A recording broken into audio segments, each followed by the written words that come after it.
Yo soy el doctor Jesús Vishnivetskiy y estás aquí sintonizando al Flava Podcast.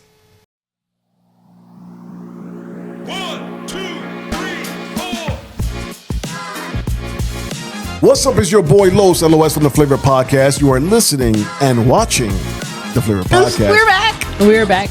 We didn't change. But We're Chicago in. pizza or New York pizza? Oh, I'm with Chicago pizza all day, bro. That's Tom, White Tom. because I like chasing the rats. The rats. You said, can you put your finger up for a second? Like this? Up like this, like you're about to point something. Oh. So this is going to be... What's up? It's your boy Los, LOS for the Flavor Podcast. You are listening and watching the Flavor Podcast. What's up? You guys are expecting me to say Liz. Well, Liz is not here today. She took a day off. But we got the next best thing. She's in the building. She's one of my interns, and she's been doing great. And today's her debut. What's up, Nissa? Hey, thank you for having me today. I'm excited to be a part of this episode. You know what? I'm glad you said yes and you didn't get scared. And Oh, I was scared, but I still show up. Like you say, show up. So you showed I'm up. here. That's right. When it comes to this kind of business, you got to take the opportunities. Exactly. So when the opportunity's there, take it while it's hot and keep it rolling and do a good job, and we'll see what happens from here. You know what I'm saying? Exactly. Thank you again. So I'm here. Awesome. Showed up. Uh-huh. So what did you do today? Did you have to shovel your way out of all that snow we got yesterday? No, thankfully the landlord came with the snowblower and blowed us out. Oh, good, good. I had a shovel this morning. We got up at 5 a.m. this morning, went to my sister-in-law's house, shoveled her house, went to my mom's house, shoveled her house. Remember, now, this first property was in Rosemont. Oh, wow. Second property was in Mayfair, which is close to Jefferson Park. Okay. And then had to go to my property in Dunning, which is down the block, Okay. to shovel that out. Wow. It was a long, That's long odd. You need a snowblower too. I would. Yeah, snowboard would have been good, but not a heavy one, because if I'm doing everybody's, shoveling Yeah. everybody, It's a lot of work. it's a lot of work. It was a lot of work this morning. I can't. I used to have to do the shoveling, but luckily we're in an apartment now where I don't have to. So yes, That's because the landlord has to show up and he has to do it. he has to show up.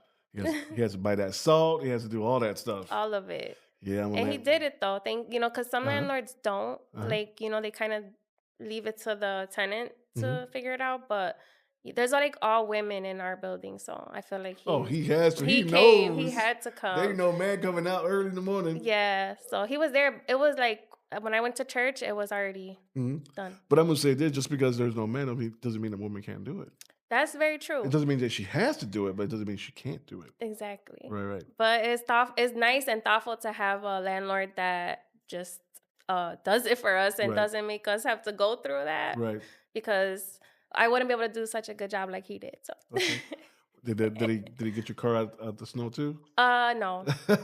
Had to do that yourself? I did that myself. But it wasn't too bad. I got lucky. I parked on the side where like the snow just blowed, the houses kind of prevented it from piling up on both sides. Right. So yeah, I just had to like dig it out a little and get out of there. So And just pull out. yes. Awesome. Yeah, I thank God every day now for a garage. When times like this come. Yes. I see everybody's lucky. car, like my mom's car. Even though my mom has a 2.5 car garage, she doesn't park her car in the garage. So Why it's not? outside. She just doesn't. I don't know why. She doesn't. So we had to dig her car out, make sure she was able to go to church today. And then we had to dig my brother out as well. So no excuses. Everybody had to go to Right. church and Right. Everybody, I didn't go to church because I couldn't, because I was digging people out, houses out, but I made sure I saw it online. So I got it in. But sometimes God pulls you to do something different, and that's it's like Come an on, Niecy. assignment. Come on, Niecy. That was my assignment this morning. Exactly, you're That's on right. assignment. That's right. And then we went out to what's that breakfast place? I forget now. Cozy Corner. Cozy We Corner. went to Cozy Corner. Oh, Yeah, we ate shout there. out to Cozy Corner. It was nice to sit down and relax for a bit, because I was actually sweating from Doing all shoveling. that's yeah, a workout. Yeah. Oh, my back is killing me right now. Yeah, it's a I'm lot. probably getting a massage after this. Literally gonna. Yeah. You should. Yeah. So, man, I'm happy you're here. Me too. Tell the people a little bit about yourself, other than you're my intern. Well, my name is Nissa. I'm a student at the Illinois Media School in O'Hare. I've already graduated from the radio and television program. I've also taken sports emphasis, and now I'm taking film emphasis. Awesome. So I'm doing the things. I'm a mom. I have a 9-year-old daughter. Okay. It's my baby. You gotta say her name. Her name is Kaylee. Shout out to Kaylee. So that's my full-time job is being a mom, student, and I also have my business, my jewelry that I make. Oh, you made that? Yeah. Okay. I do the wire wrap jewelry and bracelets and stuff. I made the bracelet too. Okay. So when you say wire wrap jewelry, it doesn't mean you make the actual piece. You get the pieces and then you wrap them. Yeah, with copper wire. Okay. So yeah. That's what I do. And then I'm also working on my second business right now. It's the glow-in-the-dark painting experience. Okay, yeah. So we're offering glow-in-the-dark painting experience. So if we're doing it for the kids, adults, the sip and paint, as well as the kids, we call it play and paint. Play and paint. So, yes. So the stuff really glows at night? I mean, it glows in the dark. Yeah. And you just paint under a glow-in-the-dark setting. And we bring you like an apron, a pre-drawn canvas with the whole setup. Usually a table of like 5 or 6 people. And you get to meet new people, paint, and enjoy yourself. Okay, where can people find that? So you can follow me on Instagram. It's Paint and Glow Chicago. So that's where you can follow me. Okay, awesome. We have to do some paint and glow here. Yeah, that would be really cool. That'd be real cool. That'd be really, really Maybe we cool. do it for Christmas, like a Christmas party kind of thing. That would be great. Yeah, that's dope. Do I get a discount? Yeah. The flavor discount. Get the flavor discount. Let's go. So, you know how to do this part? How me and Liz do it? Hot topic? Are you ready for Hot Topic? And what's your hot topic, Nisi? So today my hot topic is actually a church in Dallas is kind of like under fire right now. Okay, why? There was a group of children that were asked, what are you grateful for? What are you thankful for? Because the theme is obviously around Thanksgiving. Right. And they took a few children up and asked them. One 11-year-old girl actually responded that she was grateful that her stepmother listened to her because her real mother didn't.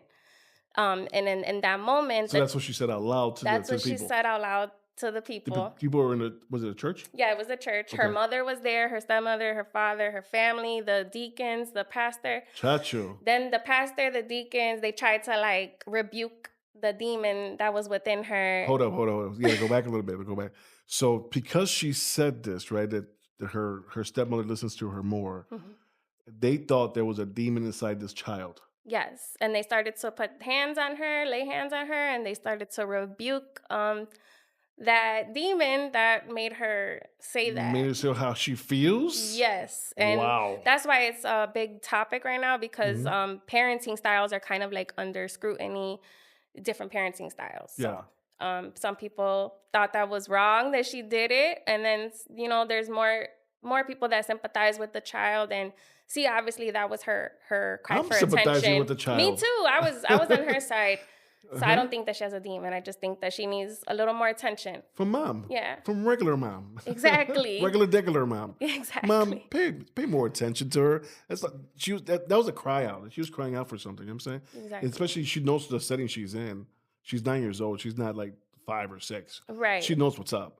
And I feel like it was obviously like that was her chance to, nobody was listening to her, obviously. That was her chance to tell them, like, look, Mom, you're not paying attention to me. So I feel like it was obviously a cry for her mother's attention.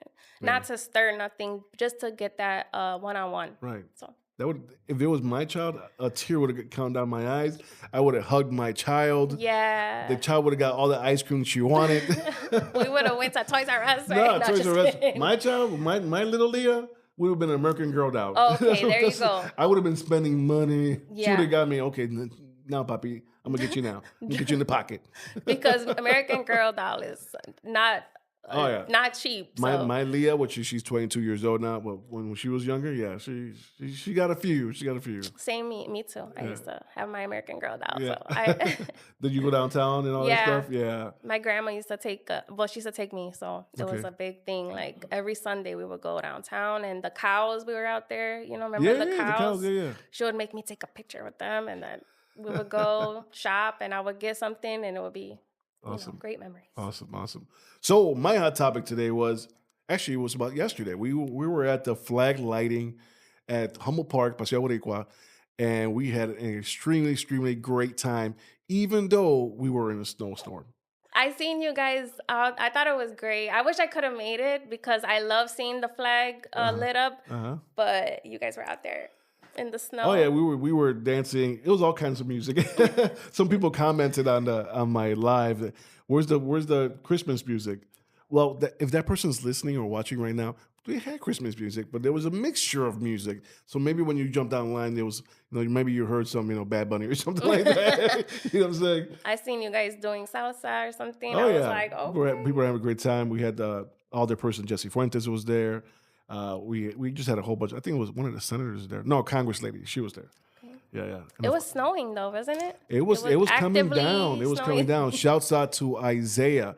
Isaiah is also from IMS school. He came out and he recorded the whole thing with us. He actually stood with me and Tilo. Me and Tilo partnered up yesterday from the Parlay podcast. We teamed up yesterday, and Isaiah was our cameraman, and he did a great job just hanging out with us and freezing out there with us. Shout out to you guys. I wish I could have been there, but you guys held it down in the snow. So. Oh yeah, it was a great time. A lot of family came out. I mean, you saw kids, you saw older people, younger people. All kinds of people were out just enjoying themselves. It's great though. Love seeing the city come together, especially the Humboldt Park community. So. Yeah. So shout out to all the person, Jesse Fuentes and Becky, for putting that all together. It was really good, really good. Awesome. So we're gonna right now. You got anything else you want to say? First time on the seat. How do you feel on the seat? Come on, let's get it out. How do you feel sitting right there? I feel like I have some big shoes to fill, like Liz and Suli. Shout out to your other co-hosts. So, but I'm excited to be here, and I think this is going to be a great episode. And it's going to be an amazing episode. Yes. The person we got coming up, I met him maybe a month and a half ago, maybe a little bit longer, and I truly fell in love with this man. He has a great heart. His just aura. His aura is just like welcoming. Made me feel like family. Not a friend, but like family.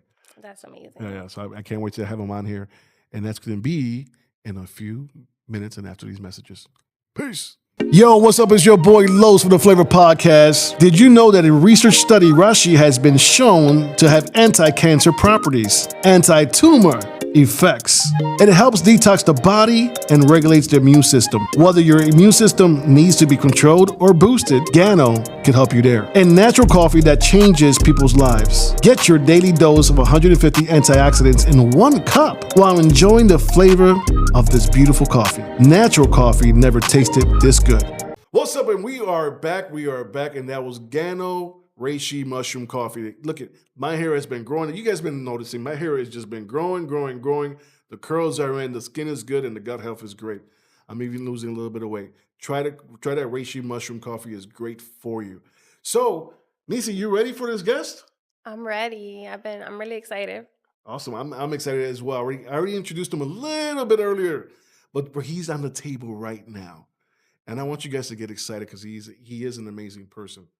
On the table, my guy, Jesus. What's up, Jesus? Very good. Everything is so great. Thank you so much for the invitation. Thank you, Nissa, also for being here and, taking my interview. I know that this is like something that you are doing also quite new, but thank you for the invitation. I appreciate it. I'm very happy, very excited to be here and share a little bit about everything that I'm doing. Yeah, awesome.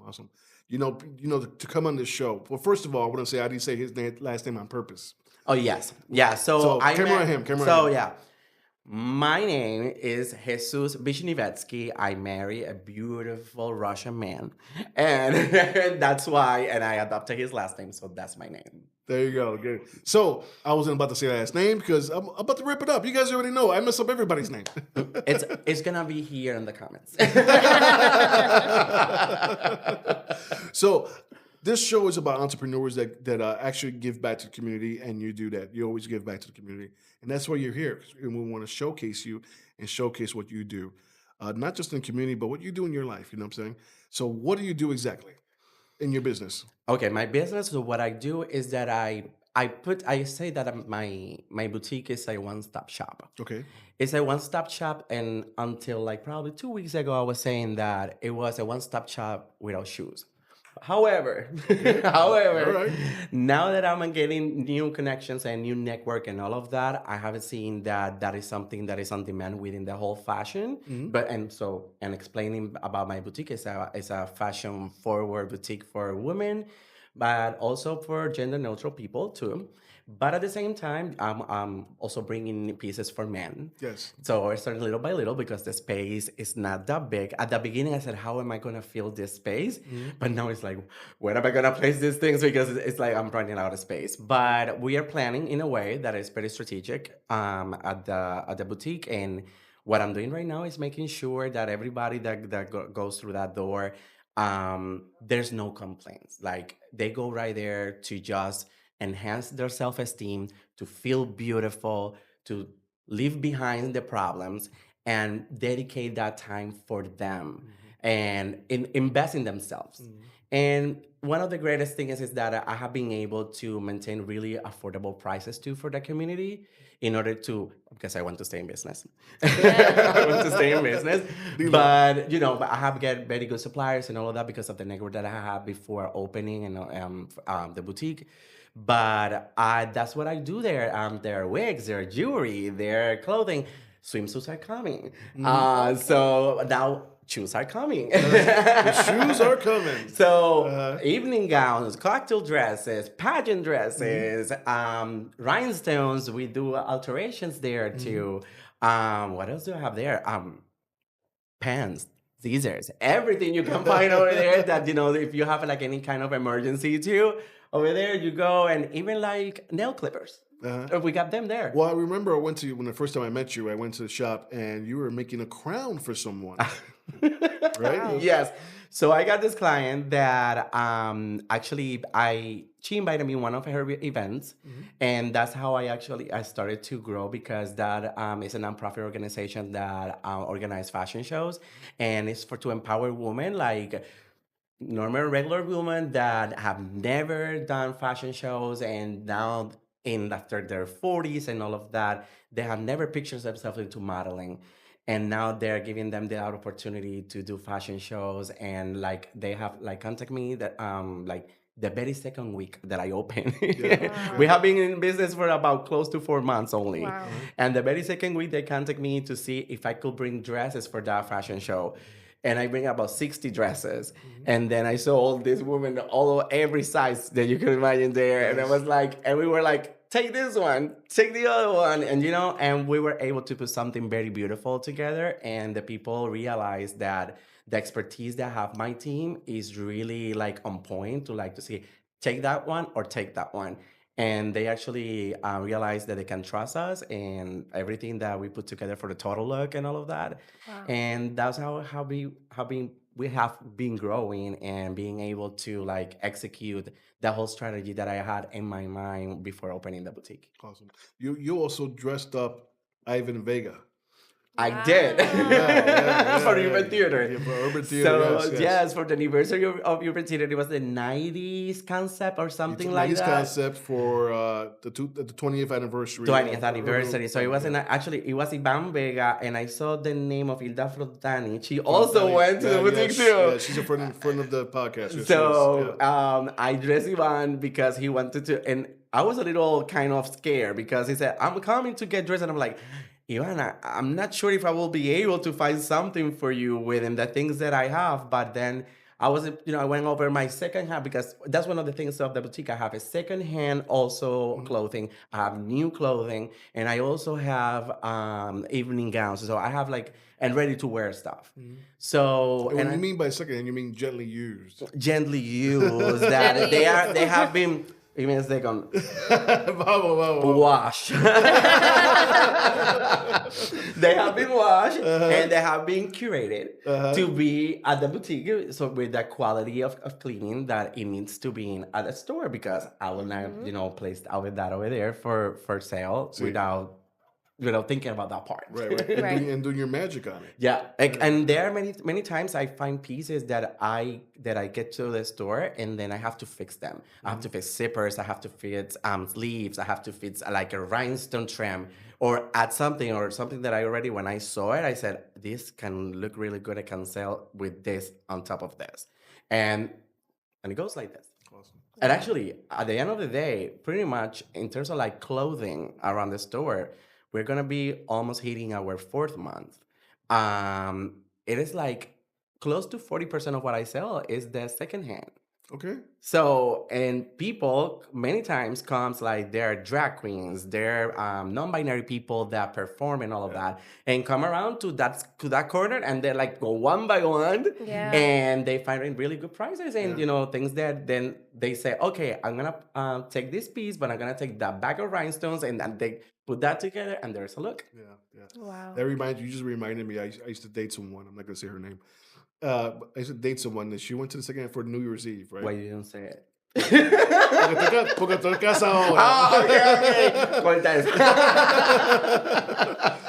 Okay.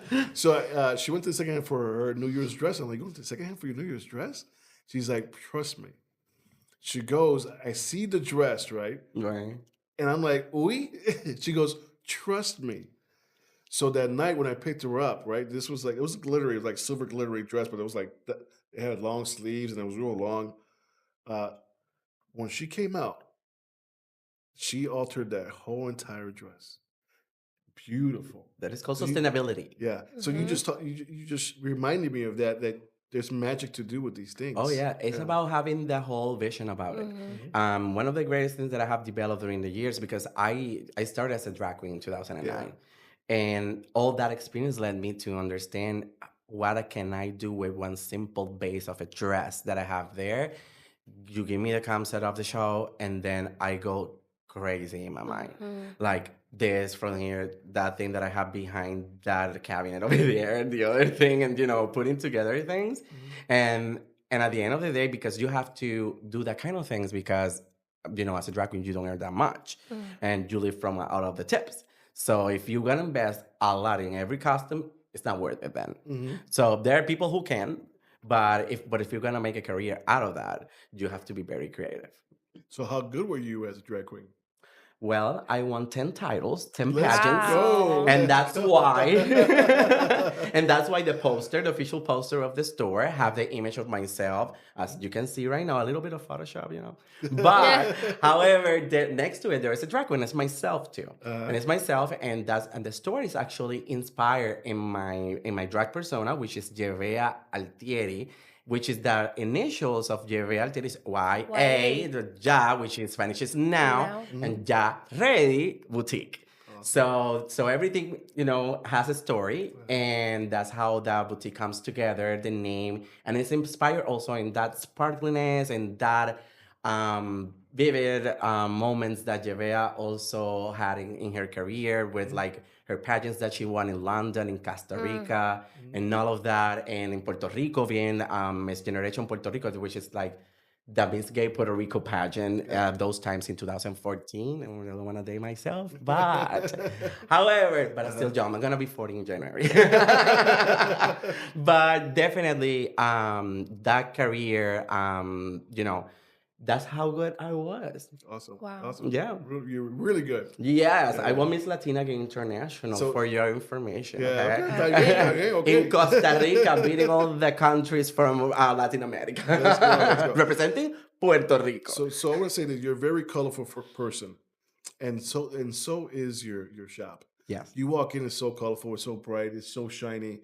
I love walking in there. It's so welcoming when you walk in there. Especially you're there always to have a conversation. Yes, you know. Yeah. We were having a conversation and we ended up having more conversations. More people came in. We pretty much did the podcast. We did a podcast. We did a whole podcast. That'll be an interesting episode, right? I went in for 10 minutes to talk to him and introduce myself. I was in there for like an hour. Yeah, true. That was true. While I was making the crown of that specific client, wow. I was talking to him when I was taking the glue gun and putting the flowers and all that. Yeah, and all of that. So we were having the whole conversation when I was doing that. Yeah.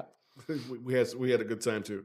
So right now we're gonna take a break and we're gonna come back with this or that. That quick? Okay, that's that. Yo, what's up? It's your boy Los for the Flavor Podcast. Did you know that a research study, Rashi, has been shown to have anti-cancer properties, anti-tumor effects? It helps detox the body and regulates the immune system. Whether your immune system needs to be controlled or boosted, Gano can help you there. And natural coffee that changes people's lives. Get your daily dose of 150 antioxidants in 1 cup while enjoying the flavor of this beautiful coffee. Natural coffee never tasted this good. Hey, it's your girl Nissa back with the Flava Podcast and our guest. Juan. Jesus. Why do I keep saying Juan? Start It's over. okay. Everywhere that I go here in the United States, I always have a problem. Either Jose or Juan. No, it's because I'm nervous already and I said it earlier. So it's like it's stuck right here. You know we're keeping this on the podcast, right? No, please. Yes, that's part of it. That's the magic of podcasts. Okay. So, Jesus. Jesus, Maria Jose. Jose, Juan, Jesus. Julio. Vishu, right? The last name? Vishnivetskiy. Vishnivetskiy. Sí. I got it right. A Puerto Rican with a Russian name. That's right. But last name. Yeah. So, you want to play a game? Sure, I love it. Nisi, you want to play a game? Yes. We're about to play a game. We're about to play this or that. Okay. So, it's either this or that. Okay. One or the other. And then you're gonna tell us why you picked one or the other. It might be funny, it might be sad, it might be whatever it is, whatever comes out of our mouths. Remember, I'm a pageant girl. So I'm gonna answer like Miss Universe right here. So. Let's go. I'm kidding. I have my closing answers and all of that. Let's go. So, Tom or Jerry, the cat or the mouse? The mouse. Why? Because I'm just exactly like that. Okay. Every time that I pursue something, I try to always go around for the details. Going around everywhere trying to make sure that at the end of the day, the product and the result of what I achieve is exactly what I envision. Okay. I receive it. Yeah. So, Nisi, your turn for the first time doing this or that. This or that. Jesus or what? No, I'm just kidding. Okay. Reynaldo, actually, because my mom was going to name me Reynaldo. And I didn't want Jesus because my father and my grandfather were Jesus. Why you name me the same thing again? I wanted to, I was born on Dia de los Reyes and the Christian's Day. But my Reynaldo. And so, no, Jesus, so boring. But it's okay. But that was just I'm joking, but that was good though, because I'm sorry. But okay, so savory or sweet? Sweet, definitely sweet. Because when I'm more like low key in my privacy and all of that, I know for sure I'm a very sweet person with my family and all of that. I take care of my family really well. I don't know if I ever mentioned to you, but my sister passed away when I was 18. She was a domestic violence victim in Puerto Rico, and when that happened, my mom and my nephew, that was only 11 months. Were right there. So he took out his gun. He appointed first my sister, my mom and my nephew. My mom has to act like she died with the baby. And since that moment, I always say that my life was like a before and after. When I was 18 years old at that time. She was only 21. And nowadays, I can, talk about this very openly and all of that. Actually, my doctorate degree thesis is on domestic violence too. Wow. It was an honor for her. But sweet because I have to learn after such a big loss how to maintain that in my life because you become rough. Yeah. You see the life in a whole different way.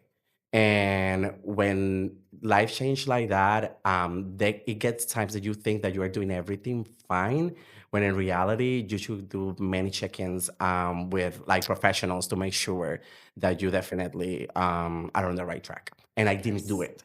And I realized that after 5 years. So if you're going through that, just do it. Wow. Thank you though Mm, for that. You're very welcome. No, I can very open talk about that. no, but just thank you That for happened also like 22 years ago. choosing to do that is a great Yeah, I thing. have to soften myself and Thank become more sweet because I was the kind of person during the very first 5 years that I will go to a fast food and ask for something. And if there was any kind of like situation with the service, I will become so rude. You know, that kind of reactions. And I was always on that defensive part during those 5 years. I was at the University of Puerto Rico in Rio Piedras, living away from even my family, doing internships in Washington, D.C., because my bachelor's degree is in biomedical sciences. And so I was doing a whole career that required a lot of study and all of that. And for me, it was really difficult to concentrate during that time. Thank God I didn't fail any class. Actually, I only got a C on social sciences. I hated that class, by the way. But I had to stay focused and change at some point. Actually, this person is my ex-boyfriend, and he actually went to my wedding, so that's fine. And we are very good friends nowadays. He's a psychologist, and he saw that behavior that I was having, that I was being even with himself like that way, that I was translating that as part of myself with everybody. That he told me once, either you change or we're gonna break up. And that was my wake up call. And that's from that moment on, my sweetness part came out and it started to sparkle and becoming the person that I am today. Yeah. Because I couldn't picture you in any other way than how you are right now. Yeah. Well, I was very different. Very well in those very first 5 years, I was very different. And then during my teenager years, I was rebelde. ¿Cómo se dice rebelde? Así, like very rebel. Okay. Rebelde, like. Now I'm trying to figure out the English word to it. Tremendous, like and on my teenager years, I was like, since I didn't have my father figure during those years, I was rebellious. You're very rebellious. Esa es la palabra. Nunca me sale esa palabra. Never comes out that word. But during my teenager years, I was like that, but I was smart because I hated to clean the yard. And I used to make a fight on Friday, so I don't have to do it on Saturday. So they will punish me in the room, and I will say, no, I cannot get out. I will still say, that's my punishment. When my mom listened to the mami, tú sabes que yo no limpio, no me gustaba limpiar el patio. I did it only 2 times in my life in a one jar. Chacho. Mommy, he's proud of that, mommy. No, my sister was the one who did it. So, ¿arroz blanco o arroz con habichuela? Arroz con habichuela. ¿Por qué? Me gusta la mezcla, los colores. Yo soy una persona que I love mixes and I love colors. And at the same time, I feel that if I get arroz con habichuela, I don't have to eat anything else. I feel already full. I without any kind of like meat or anything. And I think that, it represents also who I am. So somehow like, the how it can look like a rhinestone on the side and it's the bean. Okay. Right. Okay. Easy? Okay, so in honor of Liz, because she can't be here today, Hawaii or Dubai? I have never been in any of those places. However, putting there to the universe that it will happen because of the store and the boutique now. I would say Dubai, definitely. Dubai have a very extensive fashion industry. Yes. And I love their fabrics, the beading, the rhinestones, the work on the fabrics and all of that by hand is like, actually, I'm waiting for a package with FedEx. If you didn't see this, take the package. It's already in Tennessee. That I bought a couple stuff that are for the store too, the pageant dresses over there. And that is a place that I want to go because I know that I will enjoy to see the country, but also will pursue something that I love that I will see, many other things. Yes. Awesome. That's awesome. I love that. You've been to a lot of places. Yeah. And you haven't been to Dubai or Hawaii yet. No, that is so random and you've so been weird. To a lot of places. I have been to many places and I haven't been in Hawaii yet. Okay. So that's actually, it was going to be one of the destinations of my honeymoon. Okay. But my husband wanted Hawaii. I wanted Alaska. Mm-hmm. He's Russian. Two different And I'm Puerto Rican and I wanted Alaska. And he went to Hawaii. Yeah, I'm like. So our happy median was Seattle. Who? What? Seattle. Seattle. Oh my God. It was Seattle. But honestly, it was the best decision ever because I was able also to reconnect with one of the my classmates from Juan Diaz in Puerto Rico. And, he was able to show us the city. So, Uriel, if you're around there, hi, thank you so much. And he comes now to visit me here in Chicago also after that reconnection. Right. And it was the very first place that I live in Puerto Rico until 2017, but I never tasted oysters in Puerto Rico. Yeah, being from there in the Caribbean, that we have that every single corner, pretty much. I never tasted because it was like, ew. Right. The texture. But there, I felt a little more chic, like I was in those dinner tables in my honeymoon and, enjoy myself. Of course, it was like, but then, after adding a couple stuff, I felt that now I like oysters. A little bit of hot sauce. What? A little bit of hot sauce.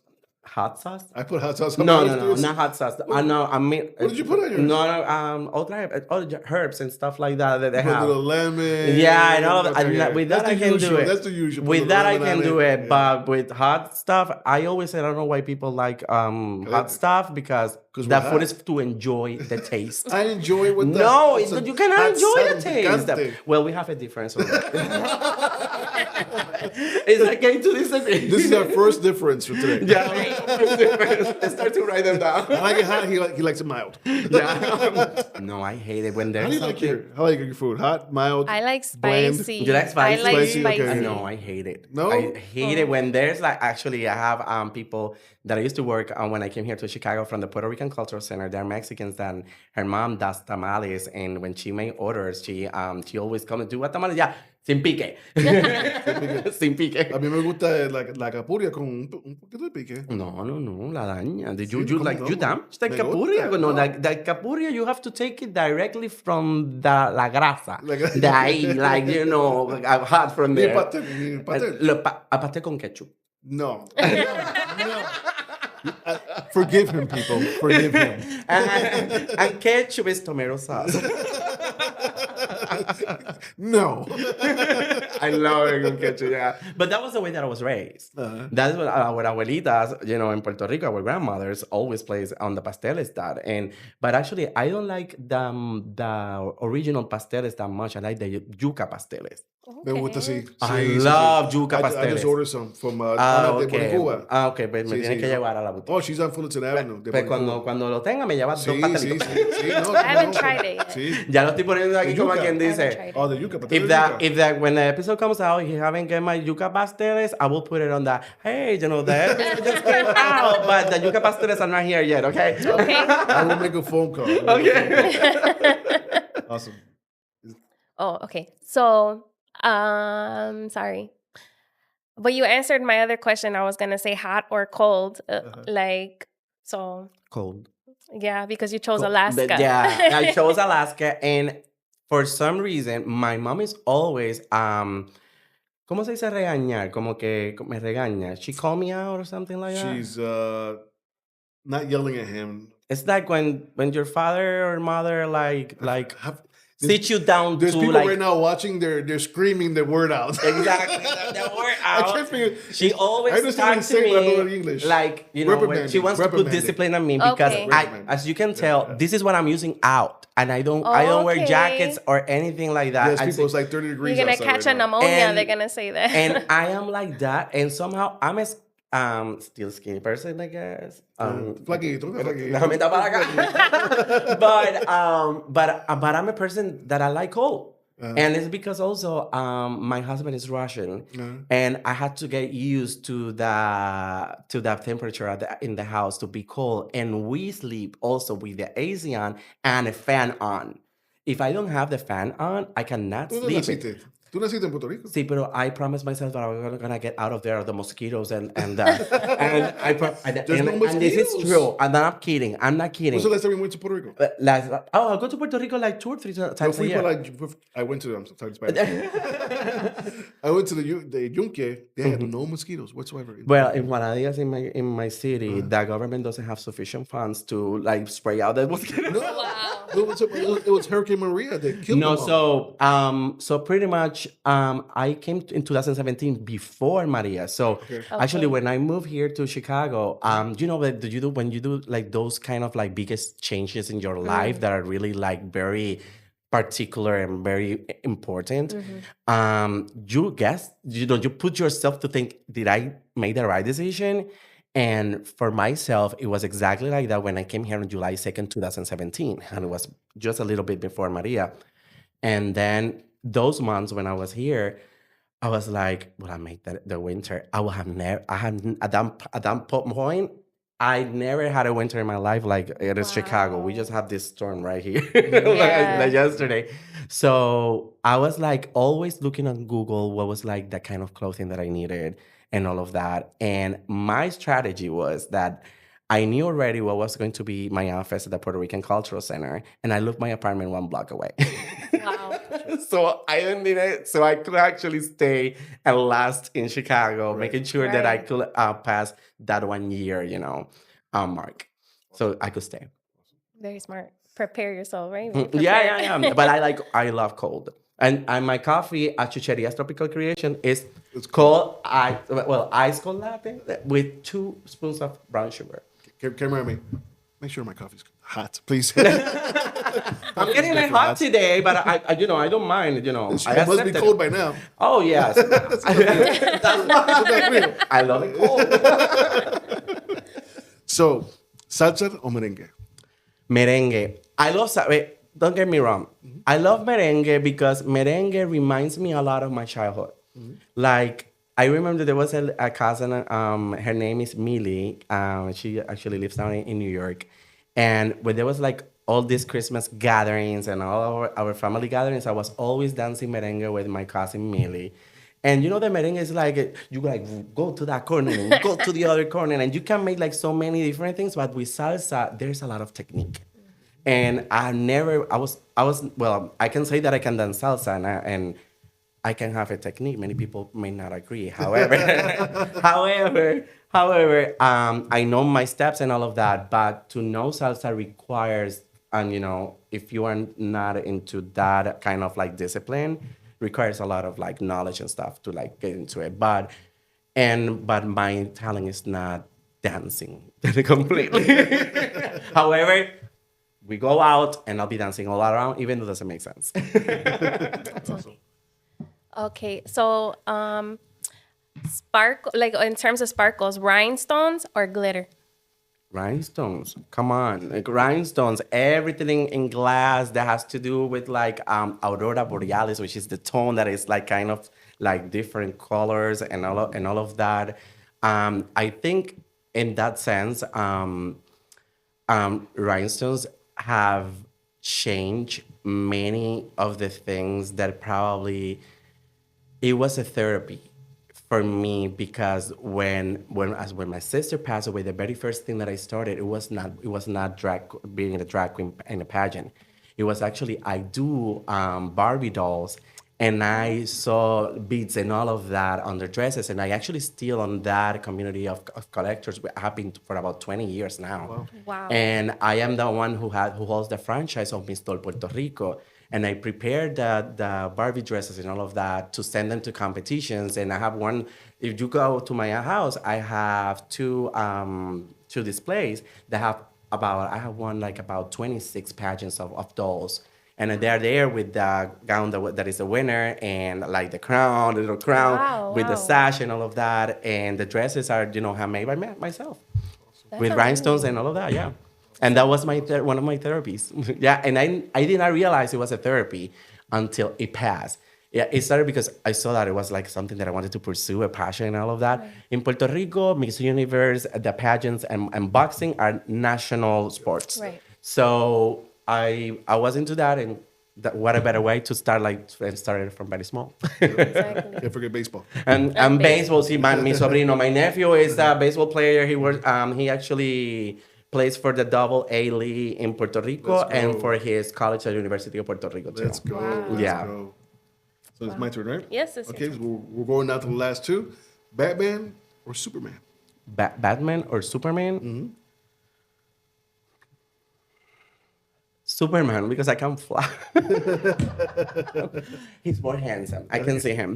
Batman, I can say, but Superman, it comes to my, I will change it. Wonder Woman. We're going there. We're going there. Okay, We're going there. okay. You jumped ahead. You jumped Okay, ahead. see, I'm a pageant girl. That's why. We're always ahead of the questions of the judges. So now that you jumped ahead, Wonder Woman or Supergirl? Wonder Woman, and I will tell you why. We want to know why. So I went to this pageant. That was the most important pageant that I won in Puerto Rico. And one of the questions of the judges in their interview, it was, tell me something about Wonder Woman. I went blank. I did not know anything about social justice or anything. I was just, in my mind, it was just this character that I saw on TV that got into that thing, and she came out in a costume, and she was like with this beautiful green blue eyes, whatever, and had this beautiful black hair in waves, and and everything was well put together in that costume. And that's how Jerea is also my drag persona too. So, and I remember that the only thing I said, I cannot stay quiet. That's not me at all. So I said, oh, she's just like Jerea, so beautiful, and she can do anything. Even if somebody like point her with a gun, she can take away the shots. That's what I remember. And they started to laugh so hard because they didn't know anything about it, like the real significance of like what is behind the character of the Wonder Woman. But I ended up winning the interview. Let's go. Let's go. I love it. So we're going to go straight to the last one. Okay. You ready? This is a serious one. Okay, let me take this. Hold on. Take your cold coffee. I'm shaking. So, Chicago pizza or New York pizza? Chicago pizza. Chicago doesn't have to be jealous of anything about New York. I lived in New York for a year. When I met another Russian in my life, they are always in my life for some reason. When I was 20 years old, this other Russian at that time told me, no, you're getting out of the Caribbean. You're not going to be a Taina anymore. Let's get you to New York. So he brought me to New York. I was there for about a year, and I lived there. Okay. And Chicago, like when I tell people, like many of the people from Puerto Rico, you may find a majority have been in New York. The majority of the people that have been in either of the cities in New York. But when they come out to Chicago and realize like the diversity of this city, the cleanliness of this city, highlight there. Come on, girl. Come on. Highlight there. Right. The cleanliness of this city. How beautiful our alleys are. Very true. How in comparison with New York. Yeah. And the people, the attitude of the people that is very different than the East Coast. This is the only place that I have find somehow that I can have the warmth of Puerto Rico, but in a cold weather. It is the only place in the United States that I have been in many cities of the United States. People, when they ask me, do you like LA? I hate it. I don't like LA. Well, if I have to go there because of a job or something, they pay for the moving, okay, it's fine. I'll do it. But it just, like, I just can give you an example. Like, in 2020, I actually got a job with the federal government to go to Washington, D.C. during the pandemic. I'm an epidemiologist. Yeah. So I moved to Washington, D.C., and I was there for about close to 2 years in an apartment that I was seeing the building of the Health Resources Services Administration of the Human Health Services Department of the United States. And I was seeing it every single day from my apartment without stepping in because of COVID. So when it was finally time to go in, what happened? They didn't have my office ready yet. And was like, you had 2 years to put that together. And then I made my case with HR, and they said, well, you got 100% telework. And what happened? We came back to Chicago in at the end of 2022. So I was 2 years in Washington. So I was here 2017, 2020, 2020, 2022 in Washington, D.C. And then my husband was the most happiest person in the world when we came back to Chicago. And I opened my store here. I don't think I'm going anywhere anytime soon. This city, Chicago, is very, very important in my life. And in a million years, in any dream I will ever think that I will have landed in this city. Never. I will never picture it. And I landed here. And this is a message for everyone out there. I remember my very own mom, when I was doing drag, she used to judge me and tell me that I should not do drag because that will affect my career as a doctor in epidemiology. And it was to the contrary, because I came to Chicago for the very first time because I became the Puerto Rican People's Parade queen. Because they crowned me because I was Miss Generation Puerto Rico at that time, the biggest pageant that I wanted, and I was doing work with communities in public health. And they brought me to be the queen. And because of that, the Puerto Rican Cultural Center met me. And then when they received funding from CDC for transgender and LGBT community and all of that, they asked me if I could, if I was interested, because I was finishing my degree in public health. And drag and public health merged, and everything from there was like Puerto Rican Cultural Center, federal government, Trump kicked me out in April Fool's Day. However, on March 31st, I got a performance award. Get that. On March 31st, I get a performance award. April Fool's Day, I get my my reduction in force letter. And in that moment, it was so they give you like your severance and all of that for a couple months that you're gonna be earning your salary. I said, this is the moment to make my business, and that was the moment that I started to put everything together. So I already had my LLC without doing anything registered in Illinois. I did not know what I was going to do with it, but it was already paid. And the taxes were, paid every year on zero. There was nothing going on. But because of that, I had it open, and then business initiative of the Puerto Rican Cultural Center back again. It was like a full cycle. A full cycle. Helped me out to put together like the permits and all of that with their program, and with marketing materials and all of that through that specific grants. And by the end of July, I got my permit. And but by the end of June, got my permit, and I already had my contract, and I got the key of the store by July 1st. And I opened on August 14. Awesome. So all that said, to say Chicago pizza is the best pizza. I told you I'm a pageant queen. I'm a pageant queen.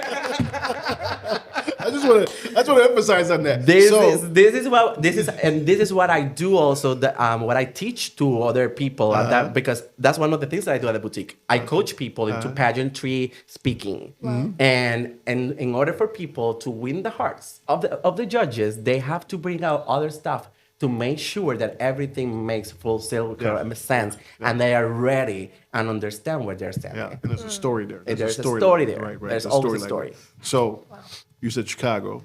What pizza in Chicago? I'm very. As long as it's not spicy, I'm fine. You and the spicy. You and the spicy. But I love a lot like with vegetables. I love vegetables pizza. So what do you like on your pizza? Say it again? What do you like on your pizza? Oh my God, me cogiste. Okay, I lost the pageant now, but no, I love the peppers and the la seta. Seta. ¿Cómo se dice la seta? La anchovies. Anchovies. Anchovies. The picao. No, la seta. ¿Qué sé yo? I think it's anchovies. Con su Google or ChatGPT. It swims in the water. I don't know. Anchovies is fish. No, los que son como hongo. Like the ones that are like mushrooms. Mushrooms. Oh my God! Even like broccoli or something like that. I love that on my pizza. Okay. I love, and actually because that reminds me of lasagna of one of my very old aunts that was the sister of my grandma. Mm-hmm. She used to bring every month or something like that a whole lasagna of vegetables, and it was so good. And I that's how I learned to like vegetables. Okay. So you don't want meat on your pizza? Actually, because I'm gonna be 40, I get reflux, and I cannot eat pizza after 8 p.m. or 7 p.m. And if I do it, I have to have my auntie as the pills next to me. Tums. So you need the I didn't want to say the brand, so we don't. So it's okay to say the brand. Guinness is Pepto-Bismol. Pepto-Bismol or like And Vicks Vaporub to rub it on his stomach. Yeah, I forgot the scientific name. But you know, after 35, things are going down the hill. That's what happens. Oh, wow. So that was your dish or that. We'll be right back after these messages. Yo, what's up? It's your boy Los LOS from the Flavor Podcast. Yo, I want to talk to you about Exact Services. These are handyman that came to my rental apartment and they gave it a whole makeover. They painted, they patched up the holes in the walls, they fixed a faucet, they did the floors, they even put new screens on my windows. Y'all got to call these guys at 312-860-4225, 312-860-4225, and remember, you have flavor. So, what's up? Is your boy Los, and we are back. And I am with Nisi today. What's up, Nisi? Hey, what's up, guys? She is still with us. She has not ran away yet. She's doing good today. Liz, you'll be proud. So we're here with Jesus. What's up, Jesus? We are back. So Jesus, we're gonna get the people to get to know you a little bit more about you, right? So they know about your business. They know a little bit about your life because we've been touching here. We know you don't like spicy. No spicy. And you like I like cold? spicy people. Yeah. But not spicy food. He doesn't want his coffee hot. He wants it cold. Yes. So we know some things. But who were you when you were 10 years old? Oh, the teacher of all my neighborhood. My uncle used to make, he made for me a whole tree house. And my grandma used to be an employee of the Department of Education of my city in Juan Diaz, as well another uncle, because there are 14 siblings of my grandma. So imagine, my mom is the youngest one. So my uncle made for me, out of the trees of that little river behind my house, there was a lot of trees. So he cut them, all of that, but these big nails to put like all of these trees together to make sure he made me that tree house. And I converted that tree house in my classroom. So like nowadays I teach for my graduate school in Puerto Rico from here and from Chicago, but those skills started when my grandma used to get me books or stuff that they were like, flooded at the Department of Education. And like every single day I was looking in her purse when she come back from the Department of Education from work to see she had a box of chalk, because I used to love to write with chalk. And because of the chalk, right now you see here, there's on my fingers. Yeah. It's like, it calls dermatitis de contacto. It's because like when I touch a specific texture and all of that, the chalk created that to me exactly when I was 10 years old. Actually, at 10 years old, I was in 6th grade. And my 6th grade picture, I have my hand like this, and you can see peeling my fingers on that picture on my house, and it's because I had this since 10 years old. And now I can like just control it with some lotions and stuff like that. And if I'm stressed, this goes crazy. Wow. But at 10 years old, I was exactly the leader of my neighborhood with all my little friends around there. And because I've always been a business person somehow. So I used to have all straight A's at school. And the mother of like my friends and all of that and neighbors, they will say like, would you help them like with the homeworks and all of that? And I will have them in my little casita out the tree making homeworks and all of that. And I will have this big ruler that I ask as a gift for that, because in Puerto Rico there is a day that they call it the Student Day. And my mom, when I was in 1st grade, she asked me what I wanted for that day. And I said, the ruler like the teacher. So when I had the ruler, and if they behave bad, I was like, no, they asked it like, like the teachers used to do at those times. And I was that person that actually was always like, I didn't have to study for my exams because I was already like reviewing everything on my little classroom on the tree. But when actually once they did a protest against me as a teacher, I was so... Who did a protest? All my neighbors. So, because I used to wear a gray blazer and a white shoes that my mom bought me for a wedding that I have to be part of the whole... ceremony. The whole ceremony, like getting with the rings and all of that. And I love those white shoes because they had like a heel that was like, clack, clack, clack, clack, and all of that. And then I had that blazer that I remember it started to get like small on me when I was growing. And when they were protesting because I was being abusive with them with the With the ruler, ruler. with the ruler. And you know what they did? They took my blazer that was always inside the classroom and placed it at the top of a tree of Kenepa. And because they knew that the only thing that I could not do, that I was not that good, was at sport and going all the way up there. I was good with like the academic part, but not like, that kind of stuff. So that was me when I was 10 years old. Awesome. Yeah, and they sometimes call me Pee Wee. Oh boy. So who were you when you were 15 years old? I remember my 15 years old very, very, very well. Not because I wanted a quinceañera, but because it is that time of life that you are thinking somehow as an adult, but you still so young yet, you're still children yet. A child yet. I'm sorry. And then I remember that was the time that I was discovering more my sexuality. And I was so afraid to like probably talk about it. And there was only one cousin that his name is Ricardo. He was the very first one that I opened when I was 15. And I told him about it, that I was gay. And Ricardo used to be the person who like covered everything for me, so I could do my calls with my boyfriends that I was like having at those times. Period. So I could use the phone or something like that. And at those times, there was like no iPhones, and now that we don't know the numbers of the people. Right. I still remember the numbers of my grandma and all of that, because I had to put it on the phone so many times. And there was a public telephone next to our house that with 10 cents, you could speak there like hours. So when I was 15, I started to discover, I knew already, but I was like more expressing it out. And I became very mad with my mom, because my sister, God have her in heaven, and you know that I love you. And this is her ring, actually. I wear it since she passed away. I wear it, and I always have her with me. And I had a whole album. My favorite artist is Ricky Martin. Okay. So every single magazine or newspaper report regarding Ricky Martin, I had it all in an album. But I had to hide that because that was so gay, to have Ricky Martin. Why would you have Ricky Martin in that album, And I remember that I used to take out the whole drawer, put it inside, and then put the drawer. And my sister found it. Oh. Oh my God.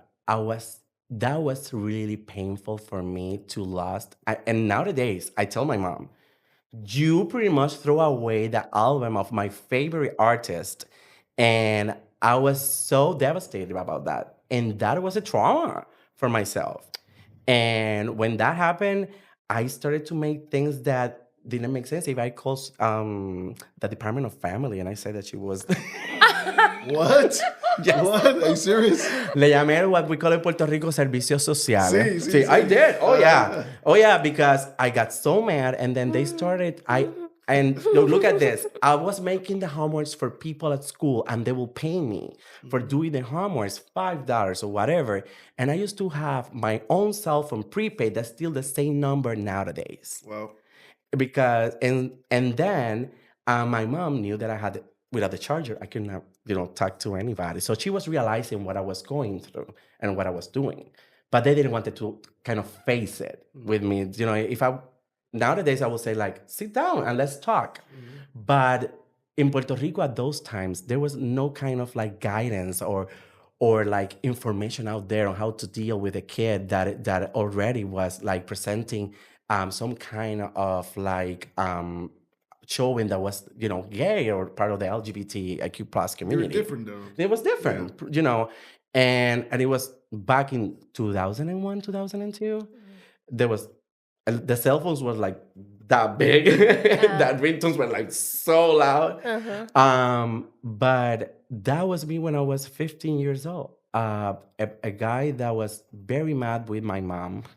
That specific album thing did a whole change that I never saw my mom the same way until 33 years old when she moved here after Hurricane Maria, and I was so scared how it was going to be our relationship because she left because I left my house when I was 17 to study in San Juan. And after that, I never came back. And so I was already independent. So when she came here after Hurricane Maria, I was so scared, but I needed to help them to take them out of the island. And they were here for 3 years. However, I'm so thankful to God that she came with my nephew and be here, not just only because my nephew also learned English here. He's bilingual now. He didn't know anything about English when he came here after Hurricane Maria. But those 3 years were the years that I actually became that close to my mom that nowadays I have that empathy with her because every time, I'm seeing her getting older and all of that. And now it's like, you don't need to do that. You're already, you don't sit down. Relax. But my mom is not like that. Imagine me like 3 more, hyper. Whoa. I'm my mom. Oh, you haven't met my mom. People at the boutique know her because she was the very first one. Everybody know her like sweeping around and all of, the glasses and all of that all the time, every single day.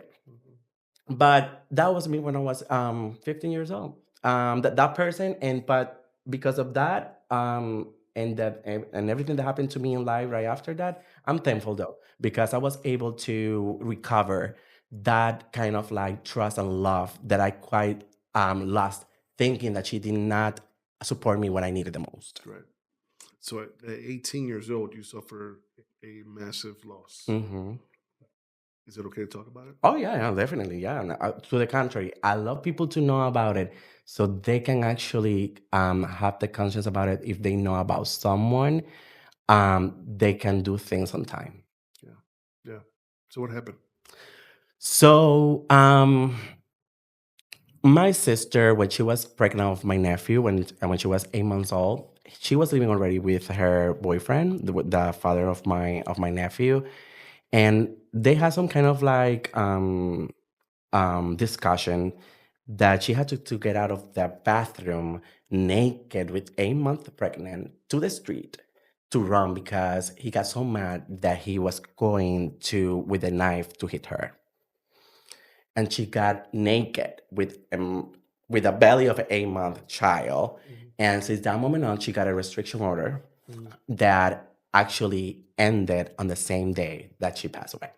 It was valid until that day, February 23rd, 2004. So everything was good until that day. So during that time, he kind of like probably 10 days before or something like that, he started to make threatening calls to her. And that day, she was getting ready in the morning to go to the court to renew that, to make and to give more evidence of that, because my mom and her were recording him, calling her with the threats and all of that. But my mom was not quite clear about the seriousness of the threats, because my sister only told her and showed her what she wanted to show to my mom. However, my sister hid it from me. And she told me just very few things. And like the day before of her death, she called me that night, and she my nickname with my family is Chuy. And she called me and said, Chuy, did you tell mom that I was having all this level of problems with him? And I said, no, I haven't talked to mom since Thursday. But she called me on a Sunday night. And she said, okay, adios. And I was going to talk to her, and I said and this is the words, can I say the word here? They said, esta pendeja. Esta pendeja. She hung up the phone, and I was going to tell her something whatever. I talked to her later. Without knowing that it was going to be the last time that I talked to her. And that adios, that goodbye, was the most sweet, with some sadness, but I will never forget that goodbye that she said to me that day. The way she sounded. The way that it sounded. At that moment, I took it as this girl, she hung up the phone, and I needed to tell her more things, and because we were this kind of whatever. And then on Sunday night, I had a fight with my boyfriend that I was living at that time because he was 16 years older than me. And we were having differences because I was seeing things that I was not liking. And I threw him out of the apartment that night. I was only 18 years old. So, nowadays that doesn't happen. But next day, I remember I had a humanities class exam, and I was like the whole night studying too to get to make that exam. And when in the morning, I had a very those phones of those times when they light up the whole room, and our room was very dark because I cannot sleep with lights and the sunlight and all of that.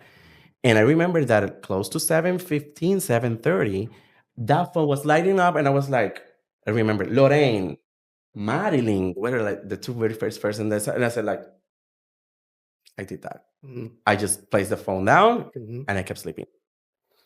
Then when I'm waking up, my boyfriend gets in, and that's he didn't tell me there, but during that time, what happened was that my sister was going to her two things. She was going to court first. Well, she was going to drop off my nephew at the cuido. Babysitter. Yeah. Or daycare. At the daycare. Okay. At the daycare.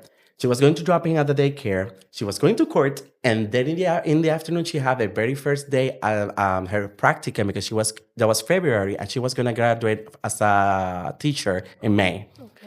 So that was so she had a lot on that day, a lot on her plate on that day, and my mom see her with the baby getting out of the house, and they had separate cars. But my mom saw that he was in front of the house, and not inside our yard, but just in front of the gate. But because they were having those kind of difference already, she let them, to try to resolve the differences. But somehow my mom said, okay, I'm gonna leave, resolve your difference and all of that. And my mom took her car, and something told her to come back. She just went around the block in her car, and she came back. So when she came back, she took the baby from her. Like, Cusita, like my dad, we call her Cusita, and that's actually the name of my dog too. Cusita, if you want to do all of this, and don't do it in front of the house and all of that, you can sit down and do all of that, and not with the baby. And so she took the baby out of her. So, but something happened in that discussion that escalated like this, that even the neighbors of the front were getting out to go and take their kids to the school, and the girls were like in the backseat watching what was happening in front of our house. And it got to the point that then when he took out the gun, was the gun of his father that was a guard at a jail in Puerto Rico. But his father failed into have that gun in the safe box. Right.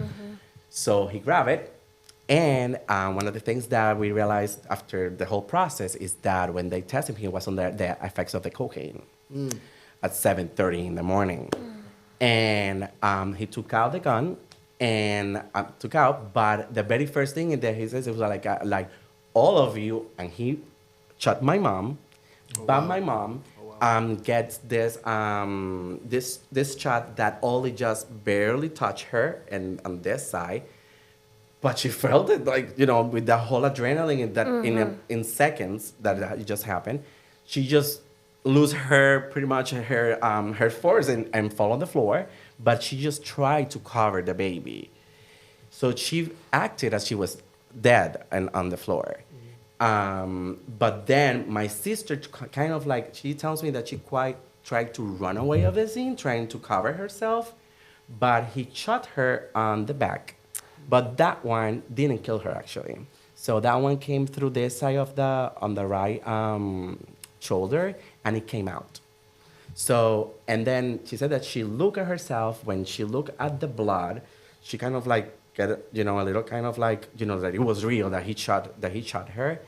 But she looked to him, and they were this close, And then she spits his face. She knew she was done. Yeah. And that's when he actually do the second shot on the head right there. Oh, wow. However, it was on the head, but she agonized like a couple seconds because he just shot and left running. But she had her little time to say goodbye to my mom. Because my mom then go over her, and even my mom said, the only thing that came to my mind was to pray. You know, I did not know what to do. And she left the baby there on the street, and our neighbors like froze, like seeing this scene that they had never witnessed before, and my sister bleeding out, and right there in front of the gate of the house. That was on national TV, the whole pretty much a month. In all the Telemundo, Guapa TV, Univision in Puerto Rico about the case, like going to the court and all of that, the press and all of that. But the problem was that he was fugitive during those very first 24 hours. He hid himself into the mountains of our neighborhood that we used to live. It's easy to do too. It's easy to do, but he actually got so during that night. It got already like it was like 9 and 10. They were not able to find him. So those helicopters started to look with these lights and all of that through all the mountains and all of that. So it was like a movie, something like a movie. And we were like all being protected because we did not know if he was still with the gun or whatever he could do. So we did not know. And when the police went to his house to talk to the parents to see if they knew something, I don't know if he didn't realize, he jumped from the back part into the house and took all his family into like he will not, get out of the house and let the family Hostage. out because he had the gun with him. He kept them the hostage. family and the police had to negotiate with him to let out the family. It was a whole Netflix this thing. was his family. Wow. His family. His own family. So it was a whole Netflix thing. Something that comes out of a movie. And then when they negotiated and all of that, thankfully the case kind of like got resolved within 4 months. I was not able to be on the last trial and all of that because I got one of my internships in Washington, D.C., and I had to leave. And trust me, you don't want to be there because that puts your stomach. It is the worst feeling ever to hear your mom over and over and over because she was the main witness to say that and to like the details, the level of details that they go into that I couldn't handle it. And when I actually took the internship, I saw it as a way for me to kind of like decompress everything that just happened. And I didn't tell anybody in DC that what happened to me those months because I wanted people to treat me normal. I wanted to feel normal. At the end of the internships, I told them, and they were like, why you didn't tell us that? And I said, no, I wanted all of you to treat me normal because in Puerto Rico, everybody was like, ay bendito, and all of that, and asking and more and more and more. And I was done with that. I wanted to feel somehow normal. And that's how pretty much by 18 years old represents for me a before and an after in my life. And everything that I have done in my life, it is on her memory, getting her as an inspiration because we always had these fights that I was smarter than her. And she used to have a very bad calligraphy. Horrible. But I used to have, actually, my mom calligraphy is this one. And I said to her, my mom calligraphy because I have the same one. And I learned from her how to write. And I said, like, mine is pretty, yours is not. With my sister. And so to the point that I'm going with the calligraphy is that we were those kind of like brothers that nobody will tell that we were brothers. We were so different. She was darker than me. She always tell me that I was the mailman, the mailman son or something like that. I say the same thing to my brother. The lechero. And somehow, when those things were happening to me when I was 15, I thought, okay, that's why my mom is like that. I'm not the son of my father or anything like that. So, those mixed feelings and all of that when you're a teenager, all of those things, come to your mind, those possibilities. Yeah. But my life is like a whole part before 18 years old and a whole part after 18 years old, because I have to mature so quick without and so quick in many ways. Being pretty much a father for my nephew that was only 11 months, my very first year of college, I was on my second semester, and being gay. In a relationship, because I wanted to have a boyfriend. Well, I was in a relationship already when that happened. And all of those 4 things, and probably more, that I cannot recall right now, becoming independent too. At 18, it was such a shock on myself that many times then I only kind of recall going back to that moment when somehow I had a situation when I broke up with that very first boyfriend that nowadays we're very good friends. I slept 2 weeks in the parking lot of a supermarket when I broke up with him. Wow. But I didn't want to tell my mom what I was going through because I didn't want to give her any kind of like problems or anything more than what she was dealing with psychologically already. Yeah. So, and I remember I was even taking my showers on the hand shower of Burger King in Isla Verde in San Juan. And for 2 weeks, going to the university, but I have very good showers in there. No. But I slept on my car and all of that, and I never.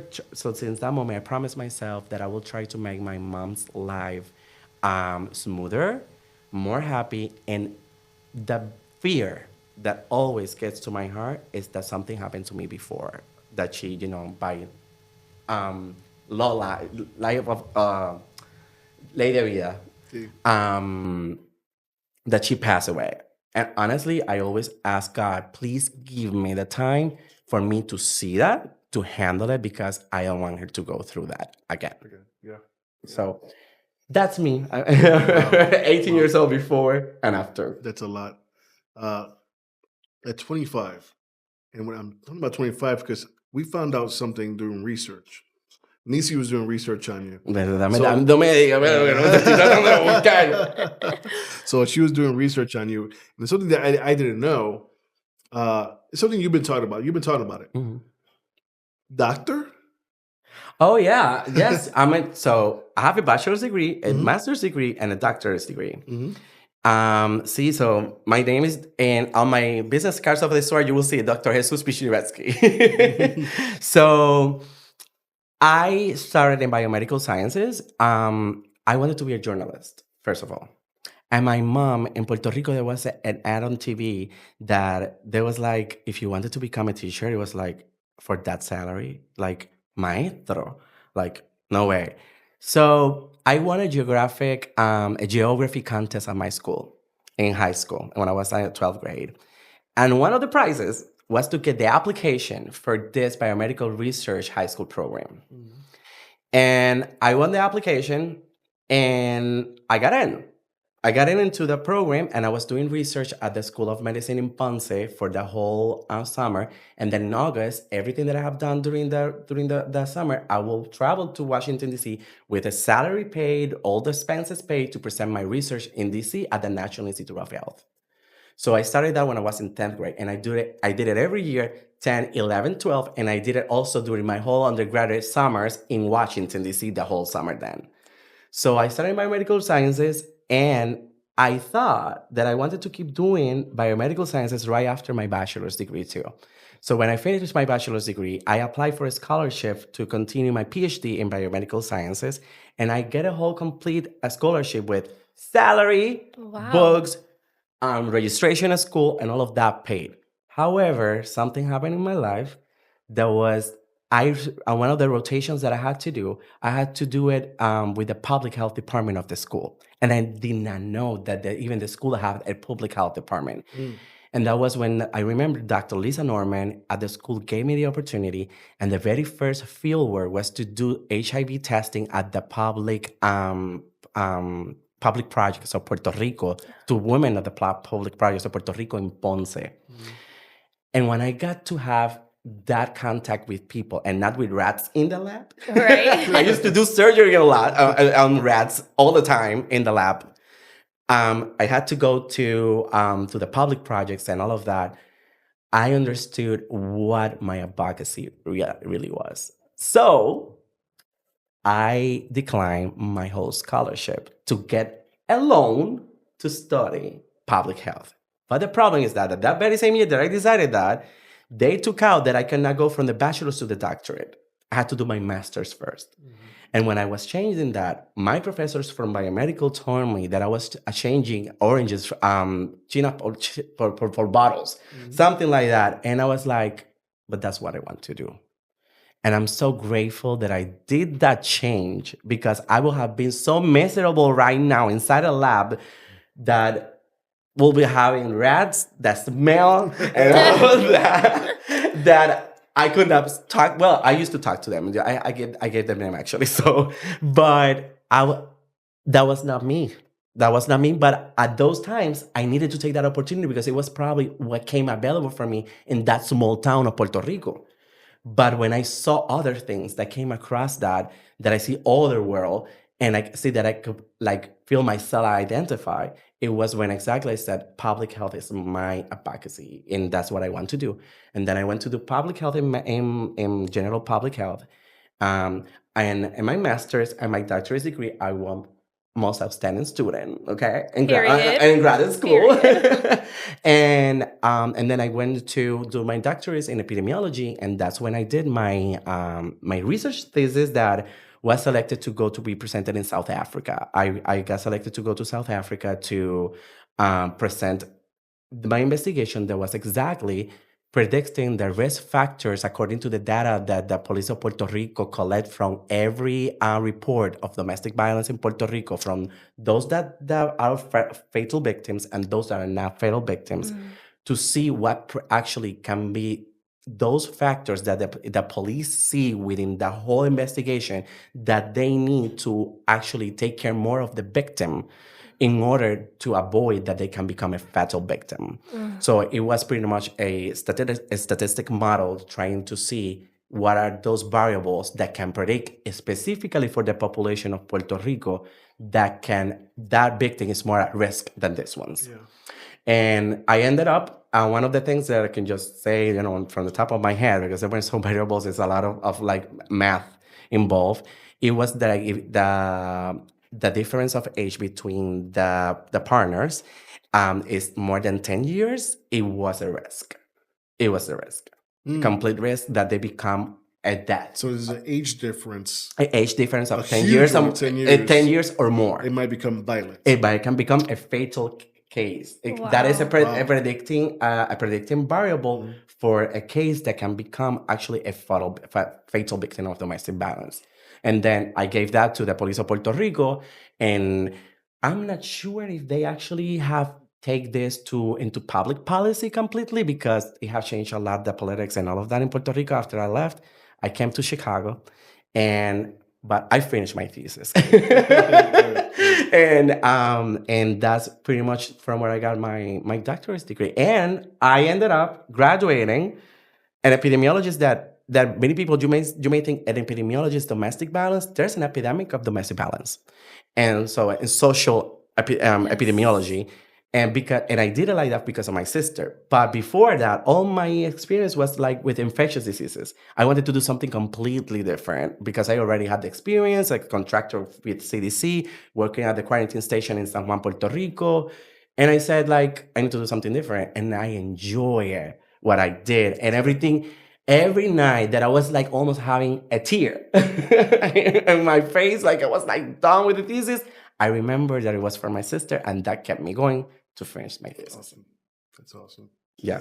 Your education has been like each thing that you have done in education, from what I'm hearing, you've always been top of the class. Yes. Well, now that you put me to think, yes, but it has to do with the positive mindset that my mother raised me. My mother always told me, no matter what, always said, el Señor es tu pastor y nada te faltará, and you will always achieve anything. there's no way that nothing can stop you. You can achieve. There's always a way to achieve it. Yeah.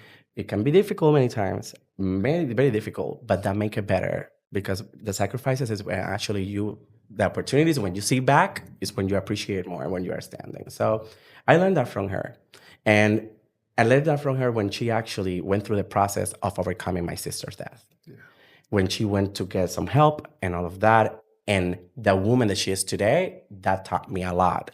That from that situation that she had just in her face, that she didn't have control of it, that was devastating. Nowadays, she's living a very happy life. So if she achieved that is very hard. Anything else that is about paper, academic, or anything can be done. Yes. So that's a very important message for exactly. the people to hear. To people to hear that whatever you have in your mind that you want to pursue, as long you have the passion for it, the mindset for it, go for it. Don't stop. Go for it. And don't think about, may I have at this point that money or not? It will show up. It will show up. Something will happen that everything collides in and boom, a big bang. It happens. Awesome. Yeah. Awesome. I think we're going to leave it right there on that note. I think that's very right. That's a very nice take home message. Yeah. Yes. Yeah, I think so too. I appreciate you coming on and I appreciate our friendship. No, I appreciate the invitation. Honestly, that anything that one person that can actually listen to this, go to my business and understand that my business is inspired in my life, my sister, and all of that mix of stuff that happened in my life. Mm-hmm. And if that can come and out of that can get and be more happy and have a different day in their life. If one person is like watching and I can change their life, I already won. Yeah. I already, made a difference. And that's what I ever wanted to do with the store, something that is a passion that I have, but that at the same time, I'm working through something that I don't see that effort Right. But I enjoy it. I see the people happy and they get out of there so happy. So I appreciate the opportunity so much from the bottom of my heart. Thank you so much for listening to all my stories.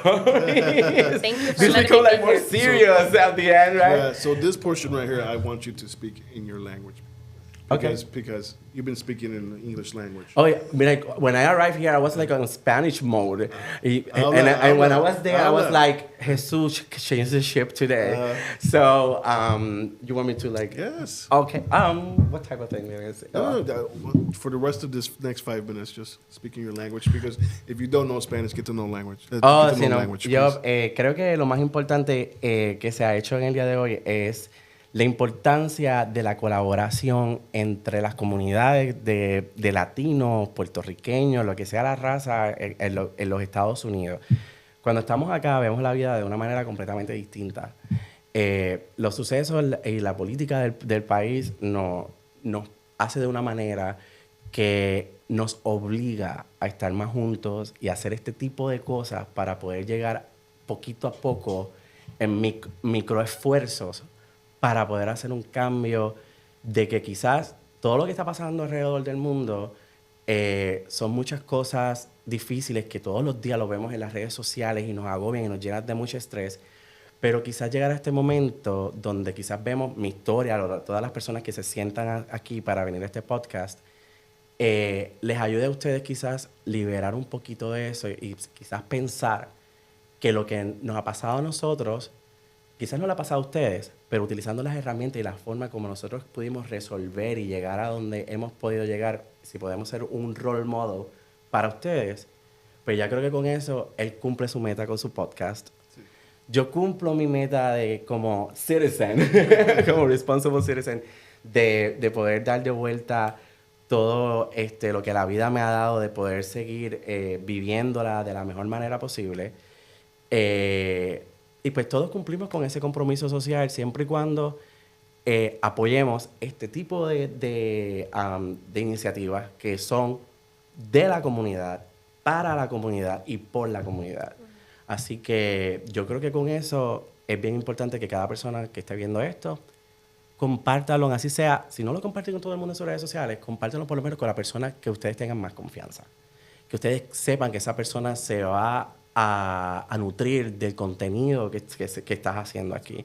Y si esa persona, aunque no podamos medir, tener la métrica de cuántas personas le cambiamos la vida, eso Dios nos lo da de vuelta. En algún momento dado, y uno dice en algún momento dado, ¿de dónde me caen todas estas bendiciones? Pero es que hemos hecho muchas cosas, tenemos muchos escalones que hemos subido a la gloria. Y lo más importante es compartir el contenido de esto, seguir apoyando los pequeños negocios, porque los pequeños negocios vienen de muchas situaciones difíciles que muchas personas han tenido que pasar.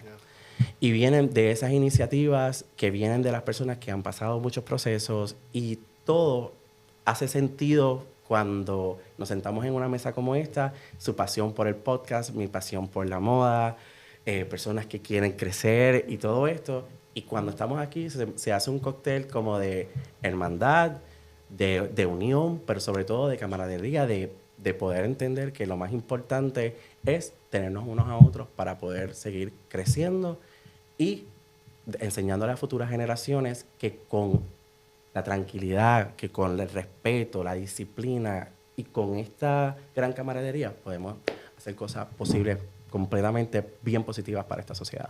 Awesome. Thank you. I couldn't say it better. Actually, I couldn't say it that way anyways. So, at that camera right there that you were looking at, can you give the people your tags, how to find you?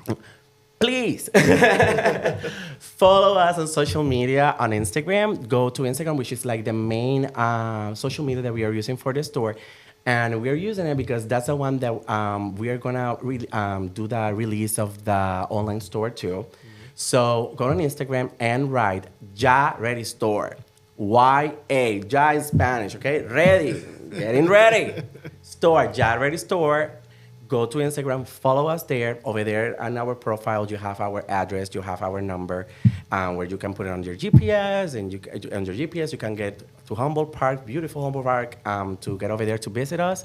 There's always a little cafecito at the boutique. Or something else. With like pastries and stuff. The other day he bought ice. I bought ice the other day. For my clients over there. That's right. And I appreciate that. Thank you so much because it was such a rush moment at that time. Pero like follow us there. That's the best that you can do. That follow us, share our content, and if you can support us, like even with buying an earring or something like that for your loved ones, doesn't have to be even for yourself if you are not exactly into that kind of like themes about yourself, because you don't feel exactly like that. You really contribute a lot to our lives, changing our lives, and to making us to feel sure that the advocacy that we go for is exactly what we need to continue to. Awesome.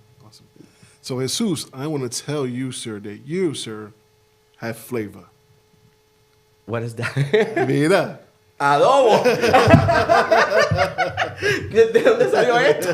De mí. That's made by me. Oh, really? Yes, it is. Cómprenlo. Cómprenlo, ¿sabes? Que mira, para hacerle el pollo frito y toda la cosa, y que ese pollo quede, mira, crujiente y tostadito, pero ahí del sartén. Compren entonces el Flava Podcast Studio. This is so nice, thank you. Adobo. Lo voy a usar yo, para que sepan, yo no cocino mucho porque yo odio la cocina, pero me encanta tener la cocina, todas las especias puestas, que se vean todas bien bonitas de colores. Sí, cómo no. Porque me gusta verlo como todo bien bonito, pero yo sé que mi esposo lo va he's gonna appreciate it a lot. Margarita from the Oh, I love her. Oh, Margarita es mi amiga. Te amo de gratis. ¿Cómo es que ella te dice? Te amo y de gratis. Y de gratis. No, Margarita, excelente. Que incluso Margarita pasó por la misma situación con su hermana también. She puts that on her eggs. She loves it on her eggs. I do too. Yeah, you do? Yes, eggs. Thank you so much. You're welcome. I appreciate it. Thank you so much. No, thank you for the opportunity. Thank you for inviting me. Anytime available. I love you. I love you for being here. So, Nissa, this was your first time on the table. How did you feel today? I felt great. I felt excited to be here and get to hear the story firsthand. So thank you for that. Thank you. You're very welcome. It was meant to be. It was meant to be. It was. So, this is your boy Los and Nissa. And remember, you have flavor.